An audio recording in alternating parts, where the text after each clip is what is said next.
and titled Thinking Fast and Slow and Lean. And I think many of you will recognize the play there. That I'm going to talk a little bit about these two books that I think are probably important to us as a community. The book Lean Thinking now is 20 years old. And then Thinking Fast and Slow, I didn't look it up. It's about 5 years old, right? So it came out about 5 years ago. How many of you read Thinking Fast and Slow, or at least parts of it? You probably read articles that refer to some of the concepts, but it's about this thick. It's tough. I had to read it 3 times. I had to make notes on every chapter to be sure that I understood how it all fit together. And I thought about actually summarizing a lot of the whole book. I'm not going to pick out a couple of things, but obviously it's written by a psychologist. It's obviously about thinking. It's interesting how so many people, especially as years have gone by, regarding this other book, Lean Thinking, think it's a tool book. I would draw attention to the title. People often say Lean is not about tools, it's about thinking. Yes, exactly. And in fact, you can see it there at the very beginning of the book that really led to the creation of the Lean Enterprise Institute, which is who we are. So I thought first I would maybe go through a bunch of stuff really quickly. Think of those collage, those little video things that just go like a split second for each concept. And just go through a lot of things real quickly, some basic, essential lean thinking, okay? This is what is in the Womack and Jones book, which is Identify Value, Map the Value Stream, Create Flow, Establish Pull. And you can summarize a lot of what there is by minimize waste, maximize value. And Jim Benson, it says here, the value is defined from the perspective of the company. I do not think that's necessarily at odds. I think it means talking about what does the arbiter of value mean? What do we mean by that? How do we define what value is? It's not such an easy thing. We don't just go ask the customer, what do you want? And then that's going to tell us what value is. But at any rate, we back up from value. What is truly the need out there? And that's value? And then anything that doesn't create value, then that's waste, and we want to eliminate. We have now used this framework, which I think many of you know, the Lean Transformation Framework. It's got 5 major dimensions to it, which begins with, as Mark Reich said, finding the purpose, or to break that down into more tangible language. What problem are we trying to solve? And Tracy and Ernie mentioned this as well. This is something that from the time I started learning this, every time you're doing anything, you're a teacher. So what problem are you trying to solve? And sometimes it seems obvious, and then often it'll just stop you in your tracks. What problem are we really trying to solve? Which leads us then to designing and doing and improving the work that's going to solve the problem or fulfill the purpose, and then we need to develop ourselves and our people to be able to do that work to fulfill the purpose, solve the problem. Inside all that, we have a management system. There's going to be a topic in a big way of this year's summit over the coming days. And the leader behavior then that brings that to life, which came up, I think, dynamically in all the talks. Underlying it all then is this basic thinking thing. And so I've chosen the term basic thinking because that's the one that I think that I also used to work for Toyota, as some of the speakers tonight, and that's the term that we use, basic thinking. And to go back to the way Toyota looks at it, at least in 2001, they put together a document called Toyota Way 2001. And at the foundation there, just like the one I just showed, that we use, which says, what is our basic thinking? Turning all these into questions. I think questions are the way, questions keep us out of so much trouble. As opposed to making assertions, and we don't really know if that's factual or not. The more we can approach any situation with a question, I think the better off we're going to be, and the more we're going to be exhibiting lean thinking. Lean thinking, I believe, is about questions. So what is our basic thinking? And here are the things that Toyota had to say about this back in 2001. It's challenge, kaizen, genchi genbutsu. We usually just shorten that to gemba just to try to have a smaller number of Japanese words. Respect and teamwork. But you could also add these other 3. So there's 5, or you say 8 essential pieces of what encompasses the basic thinking from a Toyota view, at least of 15 years ago. Customer first, continuous improvement, respect for people, and this underlying thinking here at the bottom. And to go to another, it's a name that I think everyone here knows, and it's come up here tonight before. There's another wonderful quote that came up earlier. It's also one of my favorites of his. But here's a couple also that regarding this issue of thinking and how we think. Directly said, if you're going to do this Toyota production system thing, you've got to do it all the way. Maybe this relates a little bit to the question and then the answer that Eric gave a moment ago. Either do this or don't. You also need to change the way you think. Again, so this has been a clear message from the very beginning. And I love this other thing that he had to say about how we need to think then. What's the thinking that we can approach in a situation? You just have to assume that things are a mess. As Jim Benson said, you try to have some products maybe that suck less than they did before. Try to make things less. You have to assume things are best. So when you start thinking that way, you're sometimes a little less taken aback and surprised by the fact that, yes, of course, this is a mess. This evening is not going to go perfectly. Of course it's not. Everything's even Toyota, any organization that I've ever been, I think a lot of us here who get to visit a lot of organizations, when you open up the hood, look underneath, they're all a mess. All an absolute mess. And Toyota folks as well, they leave work and go to the bar and complain about everything that's broken and wrong as much as anybody else. So this is Mr. Cho, who Tracy and Ernie referred to, and he mentioned 3 key actions for the leaders to show and learn the basic thinking. So they demonstrate the basic thinking through these actions. They also learn the basic thinking through these actions, right? And the first one is we've heard so much about, which is to go see, or leaders should spend time at the value-creating front lines of the business, the Gemba. Ask why, use the why technique daily to try to grasp causality. Again, this gets back to that questioning thing. We're trying to understand how things work. And as we understand better how it works, we can make things better. And as we do that, then to show respect, and especially the people doing the value-creating work, but respect for everyone in the system. Jose Farrell mentioned this famous example of Numi, and Jose, as a matter of fact, there was awareness when the name was developed of Numi, that it was also kind of a, what do you call that? We have words, a new me. I don't know if that's exactly the primary reason it was chosen, but there was awareness. When I joined Toyota in Japan in 1983, it was to work on this project, and it didn't have a name yet. So the name was still being considered, what shall we call this thing? And Numi was New United Motor Manufacturing Inc. was one that was put out, and the fact that it would be New Me was kind of attractive. One of the reasons it was chosen. But here are 4 pieces of essential lean thinking from Numi. Mutual trust. All of these have a certain dichotomy built in. I would like to suggest that you consider. Mutual trust, but not just blind trust. You want to think about what trust means and how your responsibility is to develop people and to develop the product and the products so that it better serves the customer. No problem is a problem. Well, that's what does that even mean? That's a nice, almost Zen sort of a saying. No problem is a problem. Well, okay. Lead as if you have no power. Well, gee, that was being spoken by. And I'm going to show this slide about this one in just a minute because I think it relates to this really deep thinking that we want to get our hands around. And as you build cars, build people. So we're not just doing the work at hand. We're developing capability. We're developing the organization. We're developing our thinking and the thinking of everyone involved. So this one I wanted to draw attention to. There's a typo there at the top. I'm sorry, but Mr. Higashi said to Gary Kondos, who was the tall fellow in the middle with the mustache, this is April 1984, to lead the organization as if you have no power. Now that's really interesting. He was the senior American there. He had a certain amount of power. Okay? But one of the Toyota family members, Eiji Toyota, said just using your power as a hammer to make people do what you want is not leadership. You want to be able to hold up a flag, but hold it up in a way that people then want to follow. Lead as if you have no power. Now that's something that caused Gary a lot of pause, and has me as well over the years. And I think that it's indicative, I think, of the kind of deep thinking that we want to think of when we think of lean thinking. And here's maybe in some ways my favorite. It's a succinct, direct enunciation of what thinking means in this way of working.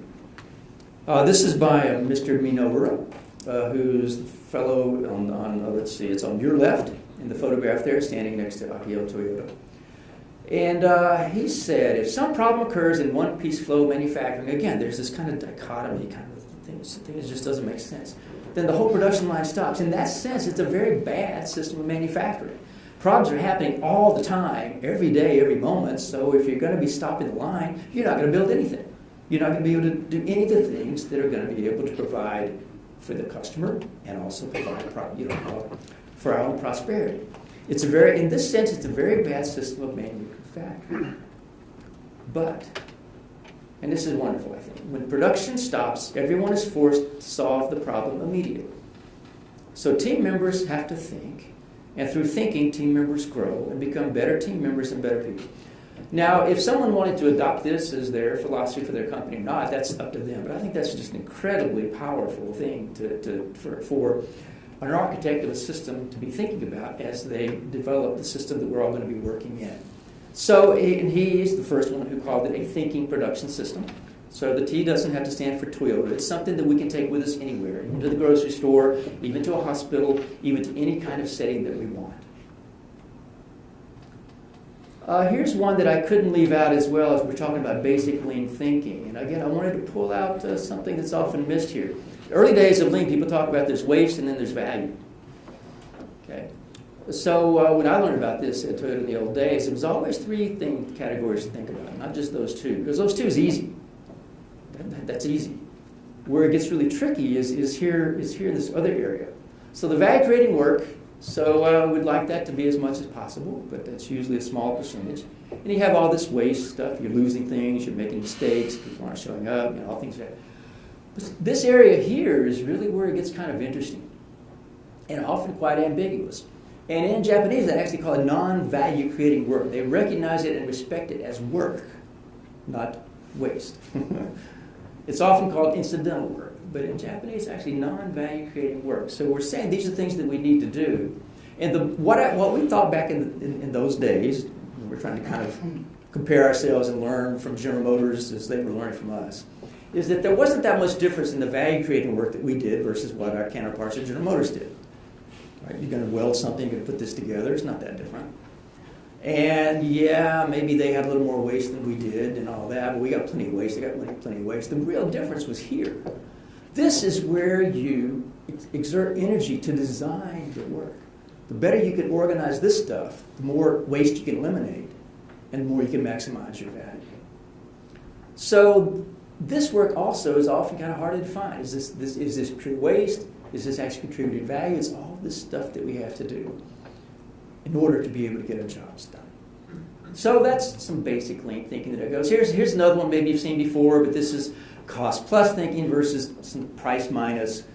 From this, people sometimes talk about target costing and things like that. But it's an important way of thinking from a lean standpoint. Basic lean thinking that we're not just looking for individual efficiency. We're looking for overall total effectiveness. So it doesn't matter how fast this rower goes. It's not going to help, and not only is it not going to help, it's going to hurt, right? So how can we get people rowing together? How can we get more collaboration going on through the organization?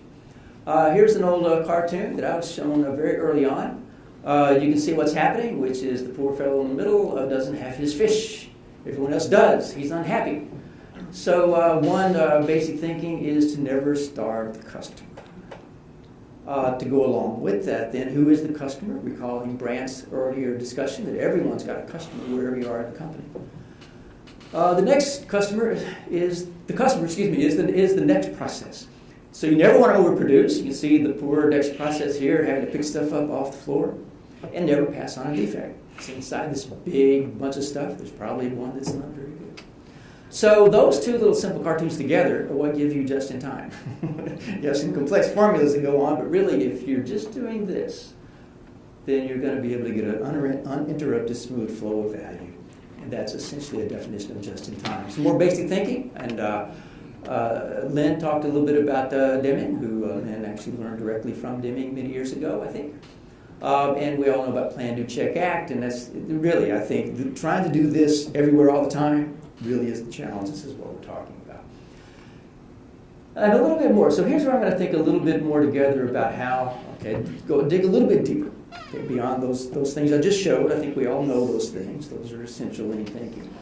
This little cartoon that we came up with at LEI, where you can see it first of all encompasses this one principle of no waste, the principle of just enough. So the glass is half full, the glass is half empty. What we would like to do, instead of making either assertion, back to Eric's answer to that question, we'd like to say, well, gee, I don't really know if the glass is half empty or half full. I know it's twice as big as it needs to be to hold this much water. Do I need a smaller glass? Do I need more water? I don't know. But I don't know that now, but I can find out. I can find out by going to the Gemba. I can find out by asking the customer. I can find out by asking the people who do the work. So essential becomes this practice of questioning and experimenting. Again, recalling also Brandt's earlier discussion that we want to be experimenting all the time. And we want to do this everywhere all the time.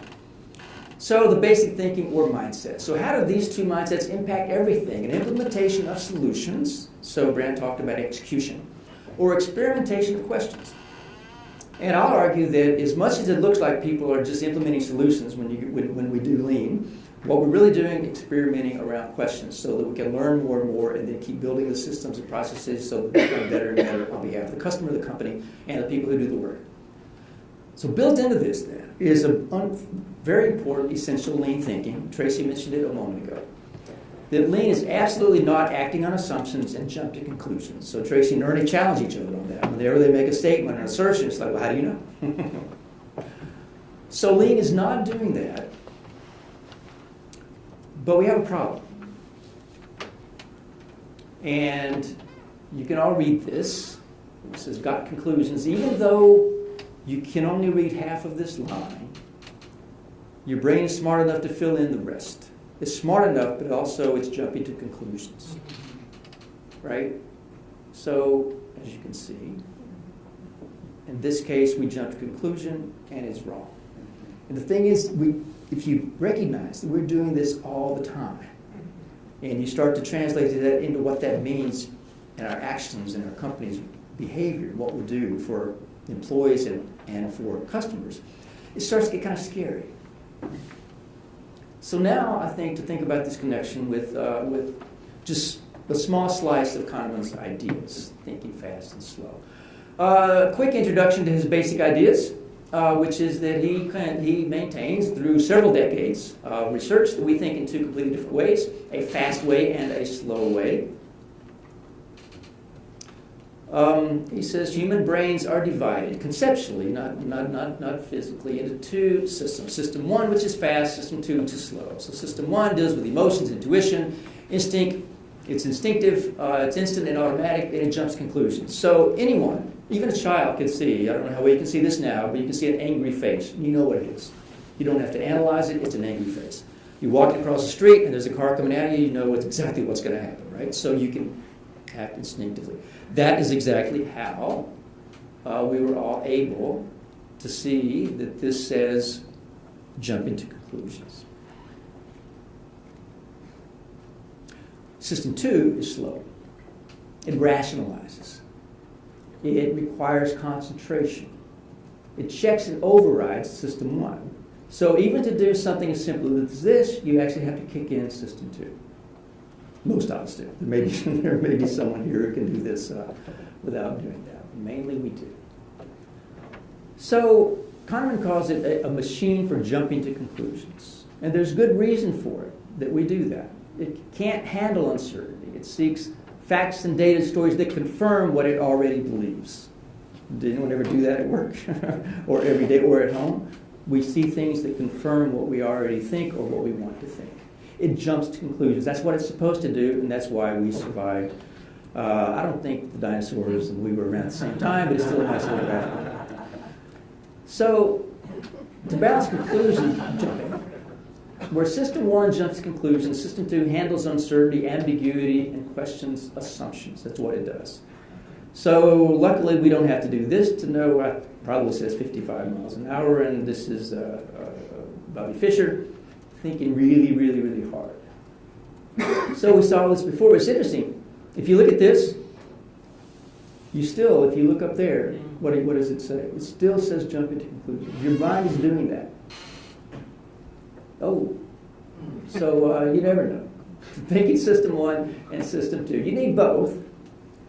Okay, but let's think about when and how to switch, just for a moment. So what we'd like to have is no jump to conclusions. I mean, at work, when we're making decisions together as a team collaboratively, we don't want to jump to conclusions. We want to think through the situation. What does the customer need? What does the company need? What is happening, right? So we don't want that. But we also don't want analysis paralysis. And I think many of us have been in companies where there was a lot of that going on as well. right? So it'd be really nice if we could have a good, switching system. How many of you ever saw this movie called Office Space? It's an incredible movie anyway. So there's a jump into conclusions map. He actually made this map so you could actually just jump into conclusions. But no, we don't want to do that. When we need to, we want to stop and think deeply. But if I'm in, I don't know, I've never worked in an emergency room, Eric and Alice and others here. But I imagine there are times you have to react quickly and instinctively, immediately. You can't sit and stop and do an A3 on everything that happens. Same thing on an assembly line. So there are times, I love that photo over there as well. Those guys are thinking fast. He didn't know the ball was going to come down. So we need both of these things, where we can do this and do this. So one of the things that's become somewhat confusing to some folks in the community is how this notion of kata fits in with what Toyota does, and also how it relates to things like the A3. And I'll suggest here in this fun talk we're doing this evening that it's easy to think of kata as a means of tapping into system one and directing it for maximum effectiveness. When we're doing things like working quickly in an emergency room, or we're working on an assembly line, or all kinds of other work you can think of. The A3 is a means of tapping into system two and directing it for maximum effectiveness. So there are a couple of books here. There's Mike Rother's Toyota Kata book, but there's also the book by Charles Duhigg on habit forming. And I think sometimes some of the authors and sometimes oversimplify what some of this actually means. But the idea that's presented there is that you have a routine, you have a cue that kicks into a certain routine, and then there's a reward and you can keep going around, and that's kind of what a habit is. And so we can design that into our work. And we can design that using PDCA, and we can plan our design PDCA activities with that thinking. So kata is for leveraging system one. So if you think of what standardized work is all about, I think routines are an important part of what's going on, right here. You have a worker. Again, I think we could find examples from healthcare, other examples just as well. But the sequence and the routine that the worker is going through is very, very clear. And anything that gets in the way of that standard way of working is going to then stand out. And then that's going to kick in another way of thinking of how to deal with that. So how can we use routines or kata to tap into the fast thinking of system one? Now, on the other hand, if we think of A3 for tapping into system two, if we think of Edgar Schein, or if we think of the questions that Eric just addressed a few moments ago, so this manager as coach, the practices that we do that can develop means for us to tap into team-based system two thinking, collaboratively. So as individuals, we can be thinking using our deep thinking, but also as a team, we can do that when it's appropriate. So we have times that we're going quickly. We're not going to stop and do an A3 every time we have every problem, but we want to be able to do that when we need to. So that's the real way that we think of using an A3, which is something that not just solves a problem and lays out a solution, but a means of collaborating, of dialoguing, to find out, do we really agree on the current state, on what's happening versus what's happening, not happening, and then the way we think things should be, and then the experiments we can run, not only to see what's going to take us further, but also to confirm if what we think is happening is what's really happening. So A3 is a mechanism to tap into team-based system 2 thinking. So manage and learn, and Tracy mentioned this early as well, as far as the importance of questioning, and as Eric mentioned with Ed Schein as well. So some effective questioning that managers and problem solvers can use. First of all, what is the problem? Why is it a problem? How important is it? Then what do you know? How do you know it? What do you need to know? And how can you learn it? So we would kind of suggest that with these questions, you can solve any problem. And here is a lean epistemology worksheet brought from my friend David Verble, where with any issue we can actually work through this and keep working through it over and over so that we confirm what the real issues are and where we need to go. So I mentioned earlier the Numi example of lead as if you have no power. So to return to that just for a moment, I think a lot of lean thinking is about not accepting easy dichotomies, either or answers, but trying to have more both and. So if we think of leadership, There's traditional leadership of it, that we think of as a dictator or command and control that is thoroughly now no longer, I think, at least in books or in theory, is advocated. That's where the leader says, do it my way. I'll decide. We know that that's not going to elicit the kind of participation and collaboration and mutual collaborative thinking that we want. But what has often happened, in fact, earlier the term, I think, servant leadership came up as a term, and I think that's fine. I think servant leadership is often misinterpreted as something that's kind of this empowerment style of just do it your way, a laissez-faire, an abdication of leadership responsibility. Everyone is good, everyone's great, everyone's going to come up with the right answer and kind of let people do what they want. What we're saying here is we're not accepting either of those easy extremes. It's going to meet in the middle but go off somewhere else. And I think that's what lean thinking often does. It's not just a compromise. It actually meets and then goes somewhere else. So lean leadership, often using here the term follow me and we'll figure it out together, or as a way of leading as if we have no power. So that's us together, understanding the current state, understanding what a future state vision is, and then defining together the PDCA loops, the experiments, so we can learn to get ourselves from here to there. And that's a very different way of thinking about leadership, not just an easy dichotomy. Here's another dichotomy that's often thought of in a very simplistic way, and it relates very much to what Gene Cunningham talked about, I think, which is that we would like to have good results, because we do have to survive as a company or as a healthcare organization. And we think we'd like to have a good process. And anyone in any company would not like to have bad results or a bad process. And anyone in any company, in any situation, would like to have good results and a good process. And that's so easy, it's not even worth saying, and that's usually where we leave it there. But the question of the character of an organization is how you think about these two quadrants. How do you think about having a good result, yet a bad process? How do you think about having a good process and bad result? So I'd invite you to think about that just for a moment. And the point is to think about it and to raise the question and to dialogue about that collaboratively. Okay, not the exact answer. But here's the way that I think you can think about it, which is if you don't understand cause and effect, which is what you're getting at with what we're calling a good process, using PDCA to determine and understand what is causality. Remember Mr. Cho talking about using the why technique to understand causality. That's what a good process is. And then I have the potential to move that consistently over to a good result.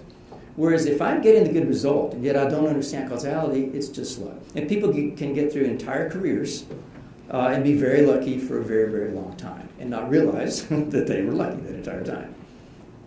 But what we really want to do is not stop there. We want to put these together. We don't want to just say, oh, it's okay, you have a good process, you're still not getting a good result. As long as we're understanding, and then we're moving that to the good result, we want to put those together. So not the easy answer. We want to put them together. I think that's what lean thinking is very much all about. Which is not accepting the easy compromises or either-or solutions. Neither zero inventory, which, by the way, one of the first books about JIT, in the early 1980s, was called Zero Inventory, nor is it just-in-case inventory, having a lot of stuff. It's not deciding with a simple rule, here's what you need. It's asking the question, how much stuff do we need in this situation? It's neither command and control nor laissez-faire. It's not result or process. It's result through the process, which H. Thomas Johnson calls M by M, managed by means. It's both great reliability and lowest cost. Not one or the other, but both System 1 and System 2. Being able to call upon System 1 when we need it, System 2 when we need it. I'm going to offer another step further about how to think about that. This is just exploratory, okay? So, for a lean enterprise, it starts with the individual, as Jose Ferro argued earlier. But for an entire enterprise, you can't just do one thing. That's what the whole lean transformation framework is all about. Define the problem you need to solve. Design and do the work. Develop people. Have the right leadership in place. The right thinking. We need to truly take an enterprise where we want to go. We have to clarify purpose. We have to specify the work. We have to develop the people, establish a management system supported by the right leader behaviors, and we need to work on that basic thinking. Not just let it lie there. We need to understand what it is, and we need to work on it. But at the value-creating front lines, and that includes what we do every day as well, just do one thing at a time. As an organization, we have to do all these things. That's what makes it kind of tough.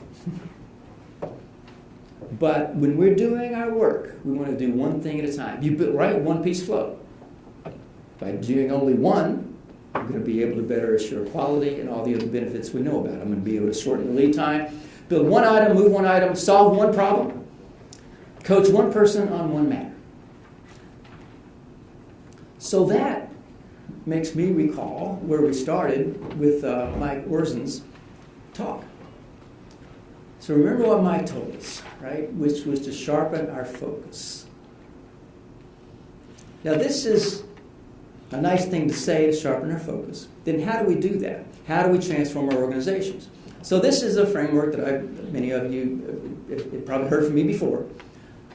But when I first got into this close to 40 years ago now, I kind of thought what I'd learned about change was that you try to change basic thinking, and as people think differently and have a different way of, an agreed way of working, then the values and beliefs will change, and then they will decide the right thing to do.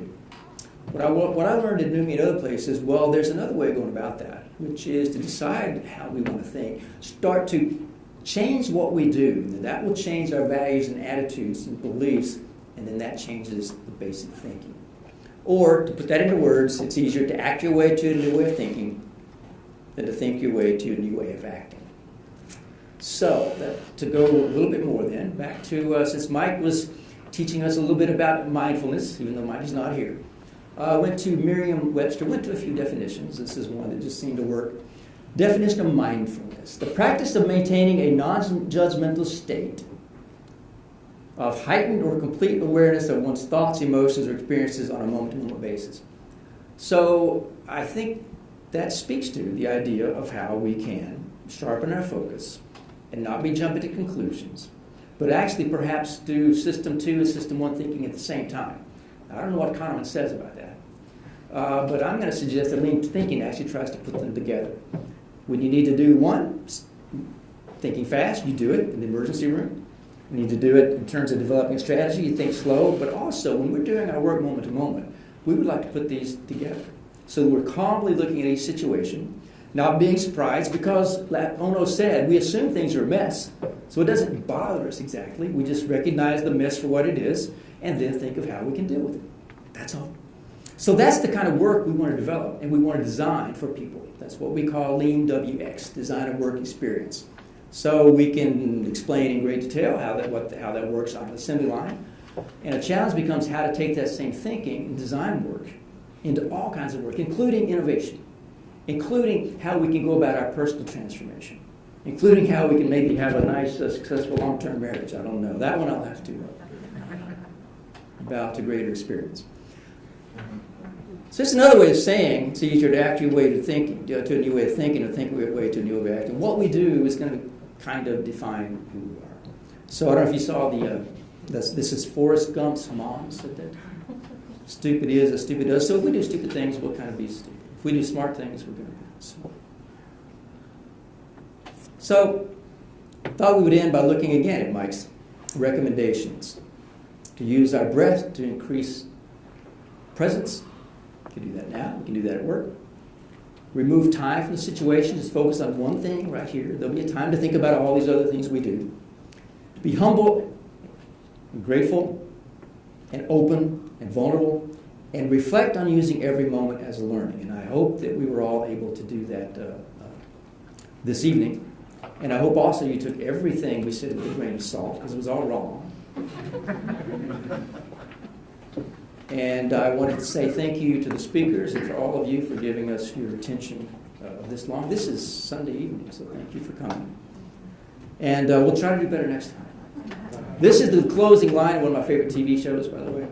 So we'll try to do better next time. And we will do this again, as some of you encouraged us. And for now, mindfulness at the bar is what I would like to recommend. So thank you all, and thank you to the speakers, and we'll do this again.